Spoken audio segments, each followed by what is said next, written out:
प्रभात math में आप लोग का स्वागत है। आज हम लोग पढ़ेंगे इन रेडियस के बारे में। आइए देखते हैं इन रेडियस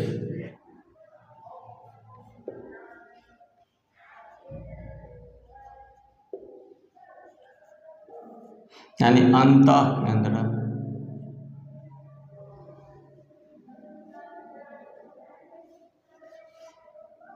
यानी कि अंतः केंद्र। अंतः केंद्र का मतलब हो गया अंदर में बनाना है। जैसे देखते हैं सबसे पहले किसका radius, equilateral triangle.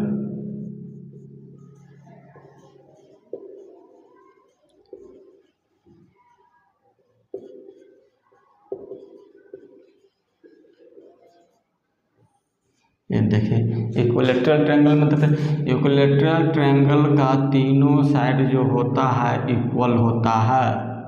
A B सी, ये तीनों साइड क्या होता है, इक्वल होता है। ये भी ए मेरा साइड है, ए भी ए मेरा साइड है और ए भी ए मेरा साइड है। इसका तीनों एंगल भी हमेशा क्या होता है, समान होता है। कितना डिग्री का, 60 डिग्री का। ये भी 60 डिग्री हो जाएगा, ये भी 60 डिग्री, एंगल ये भी 60 डिग्री हो जाएगा। अब इसका इन रेडियस हम लोग देखते हैं। तो सबसे पहले एरिया देख लेते हैं। एरिया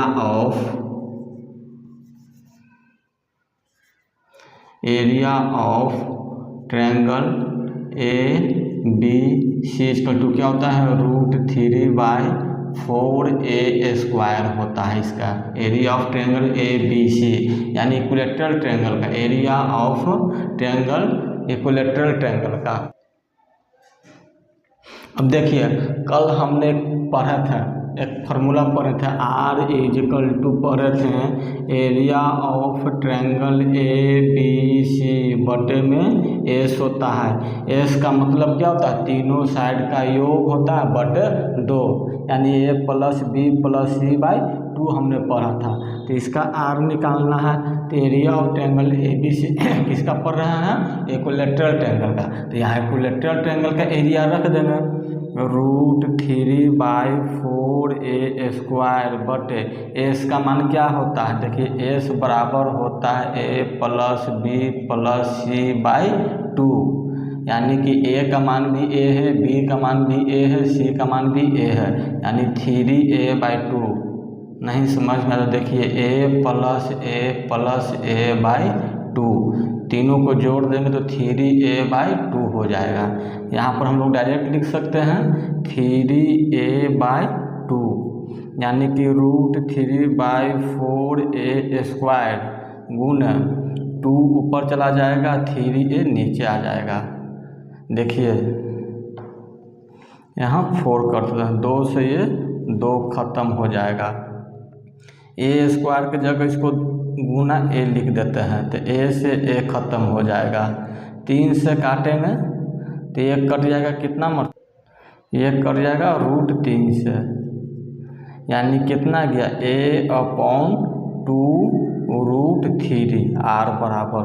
ये √3 क्यों आया, देखिए 3 को हम लोग लिख सकते हैं 9 का वर्गमूल कितना होता है, √3 होता है।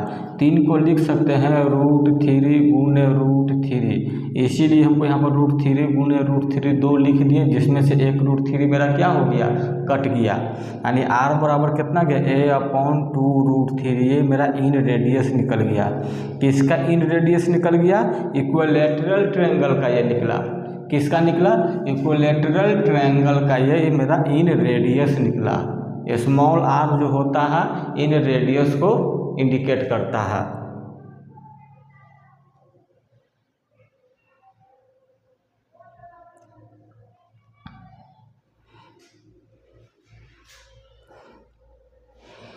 और हम लोग देखते हैं राइट एंगल ट्रायंगल में, इसमें देखते हैं राइट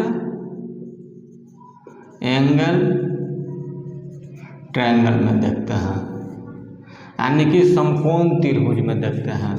एक में ट्रायंगल में क्या होता है, ये देखिए राइट एंगल ट्रायंगल हो गया, ए हो गया, बी हो गया, ये सी हो गया, ये मेरा 90 डिग्री हो गया। ये तो मेरा बेस हो गया, ये मेरा हाइट होगा तो इसको ए मान लेते हैं, ये मेरा हाइपोटेनस हो गया तो इसको हम लोग सी मान लेते हैं। तो कल ही वाला फार्मूला पे इसको भी लागू करेंगे, क्योंकि देखिए area of triangle A B C is equal to क्या होता है, ए बी सी का मतलब किसका हो गया, राइट एंगल ट्रायंगल का हो गया। 1/2 गुना बेस गुना हाइट, हाइट मेरा ए दिया हुआ है। हमने कल एक फार्मूला पढ़े थे R इज इक्वल टू, क्या फार्मूला पढ़े थे, R is equal to area of triangle A B C बटे एस, जहाँ एस बराबर क्या होता है, सेमी पेरीमीटर होता है। सेमी पेरीमीटर का मतलब क्या होता है, तीनों साइड का योग a plus B plus C by 2 बटे 2 होता है, ये होता है। तो R is equal to area of triangle कितना है, हाफ ए बी हो जाएगा बटे में A plus B plus C by 2 हो जाएगा। डायरेक्ट ये दोनों 2 से 2 कट जाएगा, यानी आर बराबर कितना हो गया, ए बी बटे ए प्लस बी प्लस सी हो जाएगा। देखिए मेरा प्रूफ हो गया, प्रूफ देखिए ये मेरा रेडियस ए बी, यानी ये दोनों साइड का गुणनफल और तीनों साइड का योगफल को क्या कर देंगे, डिवाइड कर देंगे योगफल से, तो मेरा इन रेडियस निकल जाएगा। किसमें, राइट एंगल ट्रायंगल में। ये देखिए एक फार्मूला और होता है इसका राइट एंगल ट्रायंगल में, इन रेडियस का R is equal to A plus B minus C by 2, ये भी होता है।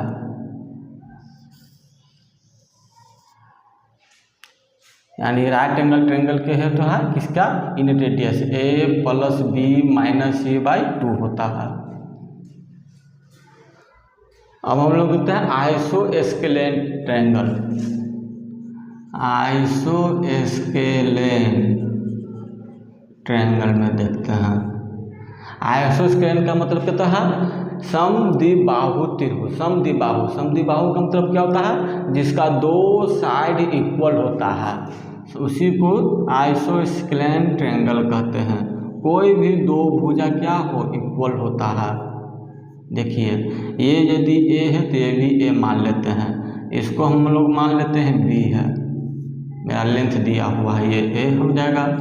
देखिए मेरा 2 साइड इक्वल दिया हुआ है तो क्या हो जाएगा, आइसोस्केलेन ट्रायंगल हो जाएगा, यानी समद्विबाहु त्रिभुज होता है। देखिए जब 2 इक्वल साइड के बीच से कोई लाइन ड्रॉ करते हैं सामने वाला भुजा पर, तो वह क्या होता है, 90 डिग्री का एंगल बनाता है, यानी परपेंडिकुलर होता है। जब ये परपेंडिकुलर हो गया तो ये मेरा क्या हो जाएगा, हाइट हो जाएगा।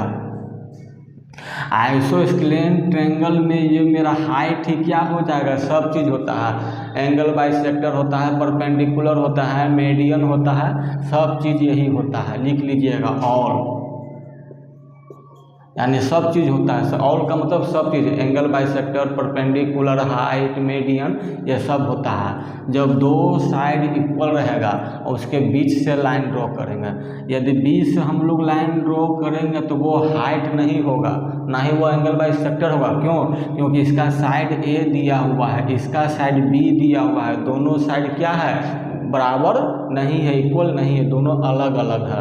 दोनों साइड के इक्वल से यदि तीरेंगे तब, जैसे ये देखिए मान लेते हैं ये बी सी त्रिभुज मेरा दिया हुआ है, एक साइड ये इक्वल ले लेते हैं, एक साइड ये इक्वल लेते हैं, ये मेरा बी हो गया। अब यहाँ से देखिए दोनों साइड, ये दोनों साइड इक्वल है। अब इसके बीच से लाइन ड्रॉ करेंगे तो ये मेरा सब कुछ हो जाएगा, हाइट भी हो जाएगा, परपेंडिकुलर भी हो जाएगा, मीडियन भी हो जाएगा। लेकिन इसमें यदि यहाँ से तीरेंगे तो यहाँ से मेरा क्या हो जाएगा, कुछ नहीं होगा, सिर्फ एक लाइन ड्रॉ होगा। क्यों, क्योंकि इसका ये लेंथ कुछ और दिया हुआ है, इसका लेंथ और कुछ दिया हुआ है। जब 2 लाइन क्या होता है, इक्वल होता है, उसके बीच से लाइन ड्रॉ करते हैं तभी ये सब कुछ होगा, नहीं तो नहीं होगा।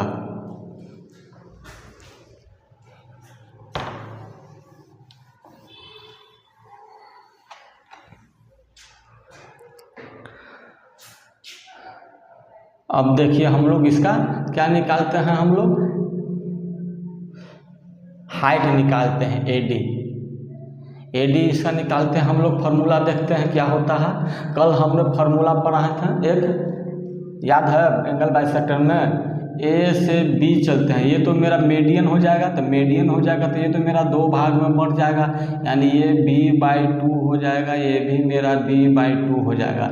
यहाँ से हम AD निकालते हैं, तो AD निकालते हैं तो कल हमने फार्मूला पढ़े थे, क्या पढ़े थे, ये दोनों साइड यानी AD इजिकल टू, कल हमने फार्मूला पढ़े थे AD इजिकल टू, A से पकड़ते हैं A से B, AB गुने A से पकड़ेंगे C, AC is equal to B से चलेंगे D, सॉरी माइनस, B से चलेंगे D गुने C से चलेंगे D, CD।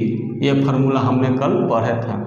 अब इसी फार्मूला को अप्लाई करके हम ये हाइट निकालेंगे, यानी AD निकालेंगे जो मेरा सब कुछ है। तो AD square is equal to लिख सकते हैं, AB मेरा कितना है, A है, AC मेरा A है, BD मेरा कितना है, B/2 है, गुने CD कहें या DC कहें, ये भी मेरा B/2 है। AD square is equal to हम लोग लिख सकते हैं A square minus B square बटे 4।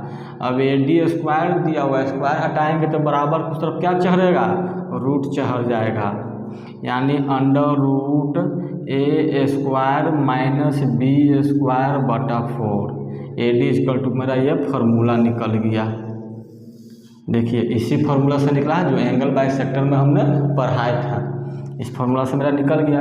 इसी को और मतलब कि तोड़ करके बनाएंगे तो AD इक्वल टू मेरा कितना जाएगा, under root 4A square minus B square बटा 4 का रूट निकालेंगे, तो इतना लंबा चौड़ा याद करने की ज़रूरत नहीं है। अंडर रूट में हो जाएगा 4A square minus B square, इस तरह से बुक में ये फार्मूला दिया हुआ रहता है। तो ये फार्मूला, दोनों फार्मूला तो एक ही है, डायरेक्ट हम लोग इस पर ही बना देंगे।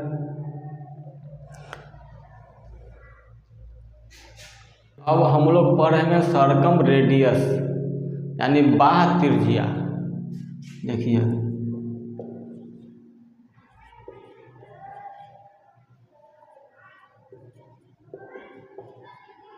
सर्कम रेडियस यानी बाह्य त्रिज्या, यानी बाहरी वाला वृत्त का त्रिज्या निकालने के लिए रहेगा। तब देखिए ये ट्रायंगल हो गया, इसका ये सर्किल बना देते हैं।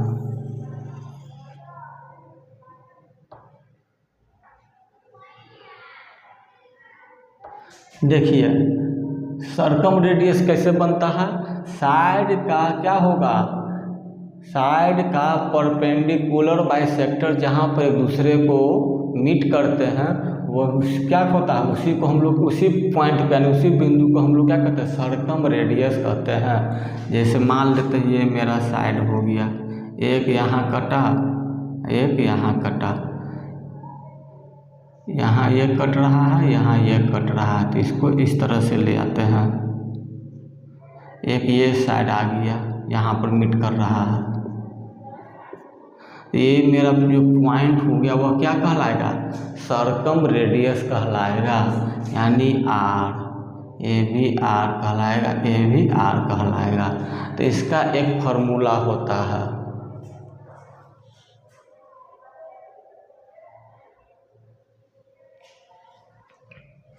ये तीनों को हमने मिला दिया क्रॉस करके। अब इसको क्या करेंगे, यहाँ से एक लाइन ड्रॉ करते हैं, यहाँ से इसको लाइन ड्रॉ करते हैं, इसको डॉट डॉट से मिला देते हैं, ये मेरा सर्कम रेडियस बन गया। तो circumradius is equal to formula का R, इसको मिला दिए, नाम देते ABC। देखिए R is equal to formula होता है ABC बटे एरिया ऑफ, यानी 4 into area of triangle ABC। ये फार्मूला होता है इसका सर्कम रेडियस का। देखिए R इक्वल टू क्या फार्मूला होता है, ABC, यानी इसका मान लेते इसका सामने वाला साइड A है, इसके सामने वाला ये साइड मेरा बी दिया हुआ, इसके सामने वाला ये साइड मेरा सी दिया हुआ। तो ए बी सी बटे 4 गुने area of triangle A B C, area of triangle A B C, या किसी भी ट्रायंगल के लिए हो, चाहे राइट एंगल ट्रायंगल हो या इक्विलेटरल ट्रायंगल हो या आइसोस्केलेटल ट्रायंगल हो, ये सभी के लिए ये अप्लाई होगा। R is equal to A B C बटे 4 गुने area of triangle A B C. देखिए अब हम लोग राइट एंगल ट्रायंगल के लिए देखते हैं।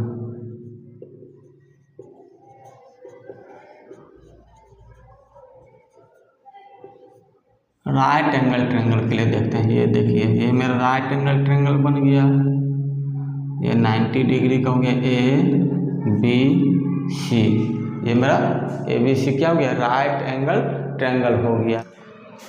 अब इस सर्किल के बाहर हम एक ट्रायंगल के अंदर हम लोग क्या करते हैं, एक सर्किल ड्रॉ करते हैं। सर्किल ड्रॉ कर दिए, यहाँ से यहाँ तक ये मेरा मान लेते हैं ओ है, तो ओ मेरा ओ ए मेरा रेडियस हो जाएगा, सर्कम रेडियस हो जाएगा। क्या हो जाएगा, सर्कम रेडियस। देखिए इसका R इजकल टू क्या होता है, हाइपो बाय 2, किसमें, राइट एंगल ट्रायंगल में चल रहा है। हाइपो का आधा होता है, क्या होता है, हाइपोटेनस का आधा। यदि हाइपोटेनस मेरा 10 दिया हुआ, 10 का आधा 5, यदि 7 दिया हुआ तो 7/2 3.5। देखिए R इजकल टू फॉर्मूला होता है A B C upon 4 into area of A B C 1/2 गुने ए बी से ए बी कट जाएगा, 2 से मेरा ये कट जाएगा, यानी R इजकल टू C/2 आ जाएगा। देखिए ये इसका इम्प्रूवमेंट हो गया, प्रूफ हो गया C/2, यानी इसको A हो गया, B के सामने नहीं, ये तो मेरा बेस था, ये मेरा ए हाइट था, ये मेरा C हो जाएगा। तो C का आधा होता है हाइपोटेनस राइट एंगल ट्रायंगल में। देखिए हाइपो का आधा आ गया। देखिए अब हम लोग चलते हैं इक्विलेटरल ट्रायंगल में। इक्विलेटरल EQULATE इक्विलेटरल ट्रायंगल में चलते हैं। देखिए इक्विलेटरल ट्रायंगल में तो मेरा तीनों साइड इक्वल होता है, ए बी ए होता है, ए भी ए होता है। देखिए R इजकल टू क्या इसका फॉर्मूला होता है, एरिया ऑफ, इसका पहले देख लेते हैं, area of triangle A B C, area of triangle A B C is equal to √3/4 A² होता है। अब देखिए एक फार्मूला हमने कल पढ़े थे, उसी को यहाँ पर अप्लाई करेंगे। देखिए R इजकल टू क्या होता है, ए बी सी बटे 4 गुने area of triangle A B C. तो R इजकल टू यहाँ से निकाल देंगे, ए बी सी तीनों ये तो मेरा इक्वल है, यानी ए गुना ए बटे 4 गुना √3/4 A² को ए गुने ए लिख सकते हैं, ए से ए कट गया, ए से ए कट गया, 4 से 4 कट गया, यानी R इजकल टू मेरा क्या गया, A/√3, ये मेरा रेडियस निकल गया, सर्कम रेडियस इक्विलेटरल ट्रायंगल का A/√3। देखिए अभी हमने पढ़े थे circumradius, inradius is equal to क्या होता है, R इजकल टू A/2√3। यहाँ से हम R का मान निकाल लेते हैं, तो A इजकल टू √3R आ जाएगा। यहाँ से A का वैल्यू निकालते हैं तो 2√3R आ जाएगा, दोनों को इक्वल कर देते हैं, यानी यहाँ भी A बराबर √3R, यहाँ भी A बराबर 2√3R आ गया है, यानी सर्कम रेडियस है कि इन रेडियस है, यानी कि √3R इजकल टू 2√3R। देखिए √3 से √3 कट जाएगा, यानी कि capital R is equal to 2 × small r, यानी कैपिटल R इजकल टू क्या होगा, यानी सर्कम रेडियस जो होता है इन रेडियस का 2 गुना होता है, किसमें, इक्विलेटरल ट्रायंगल में। जो सरकम रेडियस होता है वह क्या होता है, इन रेडियस का दोगुना होता है। यहाँ से हम लोग इसका भी हम लोग डायरेक्ट निकाल सकते हैं कि ये सिर्फ किस में होगा, इक्विलैटरल ट्रायंगल के लिए है।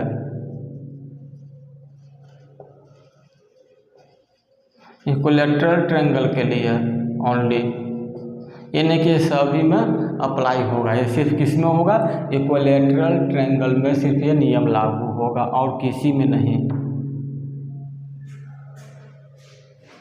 आज का क्लास हम लोग यहीं पर समाप्त करते हैं। इसको अच्छी तरह से रिवीजन कीजिएगा, इस पर क्वेश्चन आप लोग प्रैक्टिस कीजिएगा। यदि वीडियो पसंद है तो लाइक कीजिएगा, सब्सक्राइब कीजिएगा और शेयर भी कीजिएगा।